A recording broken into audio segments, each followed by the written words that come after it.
Hello, friends. Good afternoon to all of you. I welcome once again to my channel. My point of issue is today is a very interesting one, and you must have to know this. International relation and international politics does affect countries' internal matter too. That's why it is very important to my viewers and my countrymen must understand what is going on in the world because it has direct or indirect impact on us. That's why we have to know this.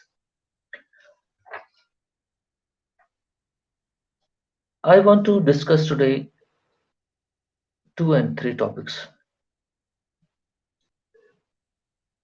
which is the our foreign minister, Mr. S. Jaishankar, went on Iran, and they discussed various things. And Iran's relationship with India is very crucial for us because it will impact our trade and economy too, because of international north-south transit corridor, which is under the process through the Chabar.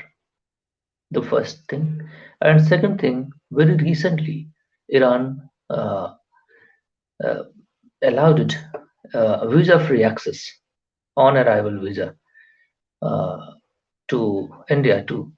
So people to people contact would be very nice for by that, and many other aspects they discussed.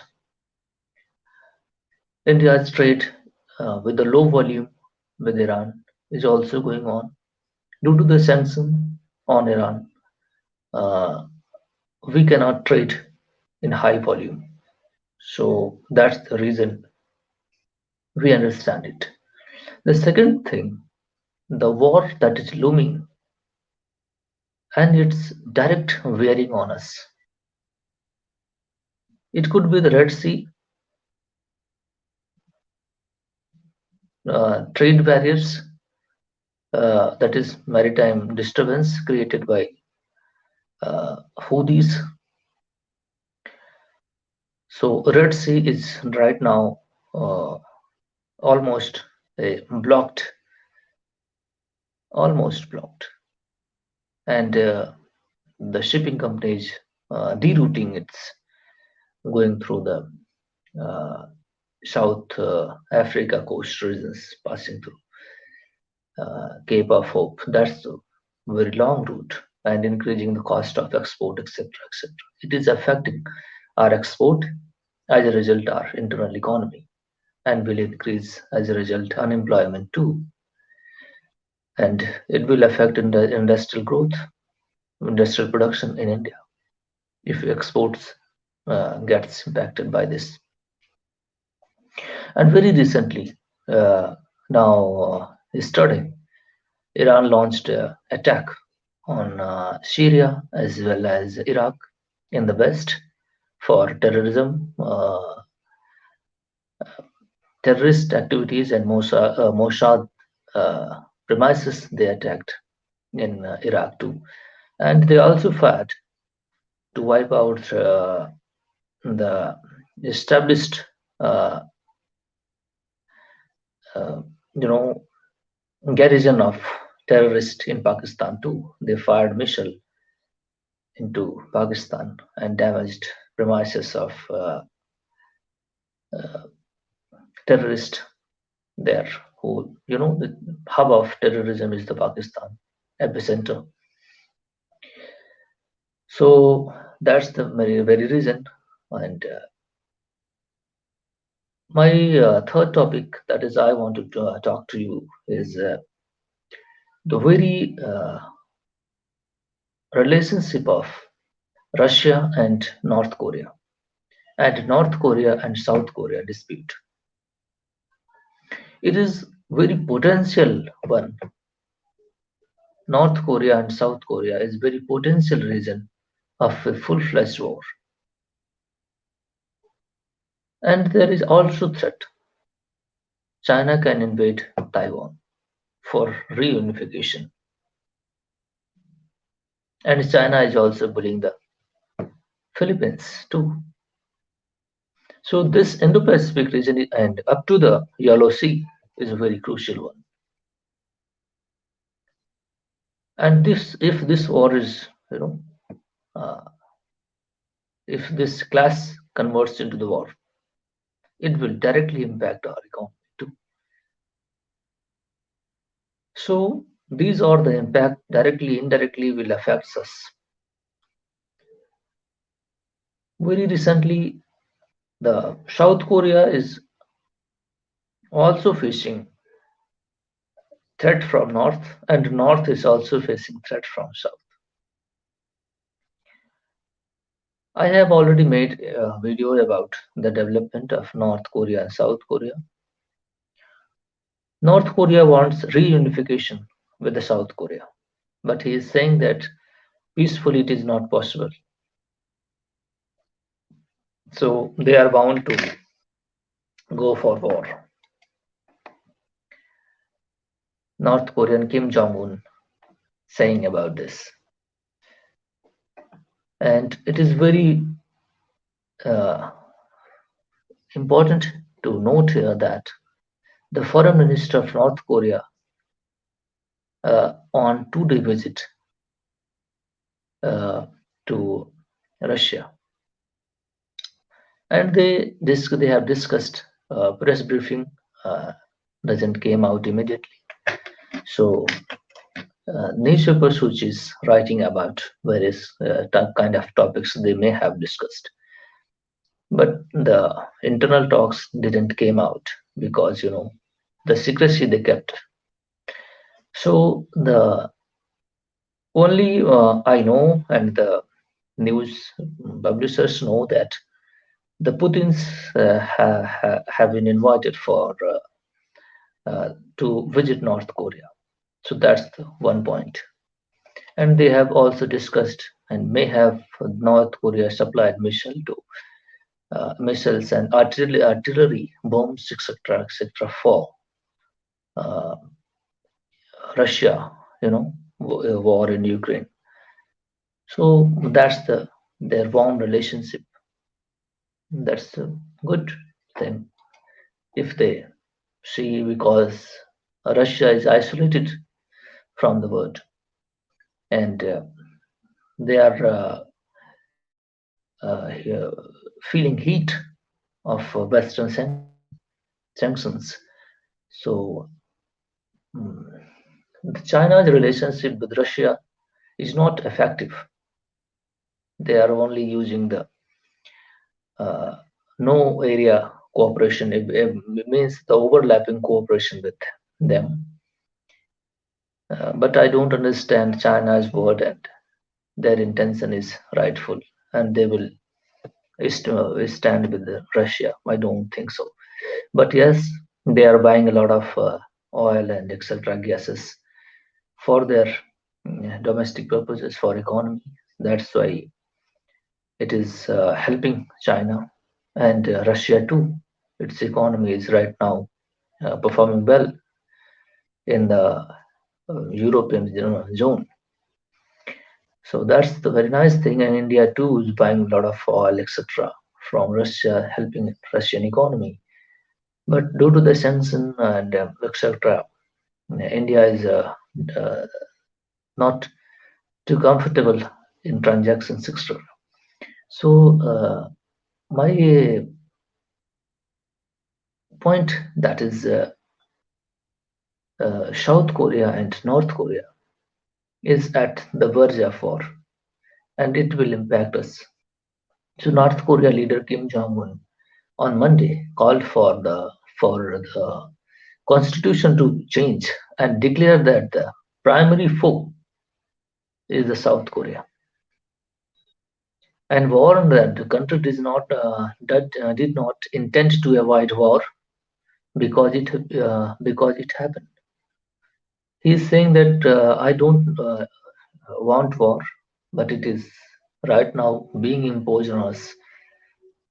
Don't want war, but have no intention to avoid it. He's also saying North Korean leader Kim Jong Un said this statement this: don't want war, but have no intention to avoid it. So South Korea is his primary foe. In his speech to the Supreme People's Assembly, North Korean rubber stamp parliament, Kim Jong said he had concluded that unification with the South was no longer possible, and accused Seoul with the South Korea of seeking regime collapse and unification by absorption. Kim said that the constitution should be amended to educate North Koreans that South Korea is a primary foe and invariable principal enemy. Principal foe and invariable principal enemy, he is calling South Korea, and define the North's territory as a separate from the South. We don't want war, but we have no intention to avoid it, Kim said in his statement. And he wants to also stop inter-Korean tourism too.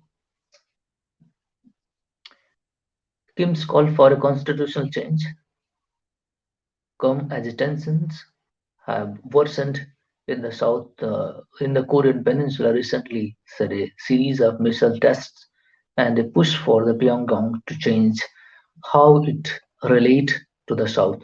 So, question is, I have already made the video, my past videos said that the United States forces, approximate 28,000 soldiers, are in the South Korea, and their arms and ammunitions, fighter jets, planes, whatever the navy, etc., are present in South Korea, and in more numbers also in Japan too. If both added, I was calculated 56,000 soldiers, United States soldiers living in this area with their arms, ammunition, etc., etc. South Korea too is a defense manufacturer. I think seven or eight uh, uh, global ranks defense manufacturer. So it is also manufacturing a huge quantity of missiles, armed vehicles, weapons, etc., ammunitions, whatever. I don't know though, because I don't like war. Hmm? That's why I don't emphasize the uh, what kind of guns, barrels, etc., etc., which is used on the ground. But I do focus, concentrate that soldiers' presence is very threatening for North Korea. That's why North Korea is increasing its nuclear weapons, missile tests, etc., so that they can inflict maximum damage against his enemy. So United States and South Korea and Japan is the principal enemy of North Korea, and North Korea's relationship with Russia is strengthening his, and China too is the principal supporter of North Korea. So this is a untreaty bloc without any treaty. They don't have, but they have established a kind of bloc, so support to each other without any treaty, because internationally they all are being isolated. Hmm. So because China is relevant, it is a pole of a economy, China. So that's why China has a global importance. It cannot be, isolated completely. It will affect international economy. It is a growth engine. It will directly or indirectly affect. That's why it is world needs China. It must have to function. It is good for the world, and it is good for the China too. But the speed should be restricted. That's why the word, and since the Mr. Trump was United States president, he took aggressive steps on China's export and technological export from United States, and Mr. Biden too took the same line, same tone with the China. And right now they are cooling it because disturbances, and China too went aggressive, hmm, and imposed a sanction on technology and critical raw materials too for exports. So it will directly impact, you know, uh, international economy. So let's see what is going on. But we are at the verge of disturbance. For God's sake, uh, wisdom must prevail. Otherwise, we will suffer. And we are maximum protecting ourselves through the various mechanism. But definitely, if words collapse, the demand will definitely go down. Then it's that indirect impact would be on us. Okay, so I think the word leaders must understand this. Uh, not they should not forget their ego, and their ignorance can lead a direct bearing on the population. Okay,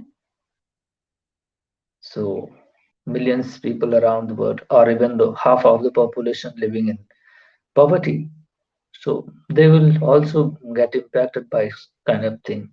So why not we have to establish international peace and respect the international institution, hmm?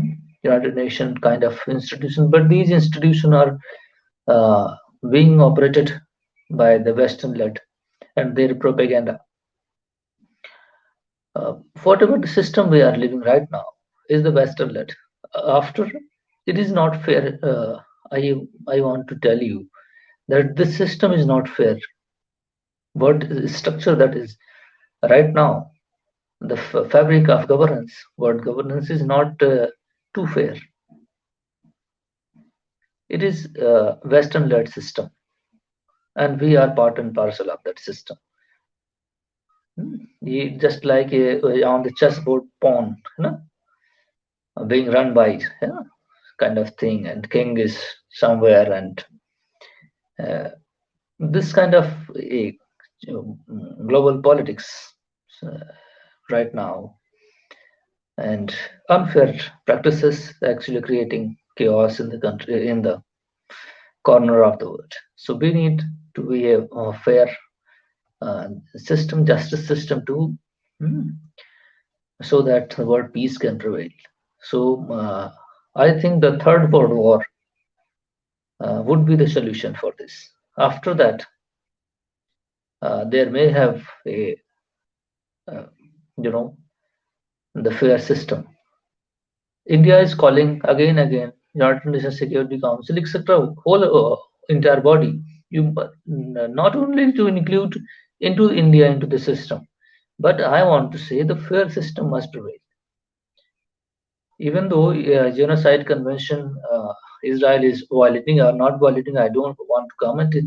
But ICJ is, if the judgment goes against the Israel, then the Security Council has to impose it because there is no active mechanism to follow, and their United States will veto it. The effect will cancel out.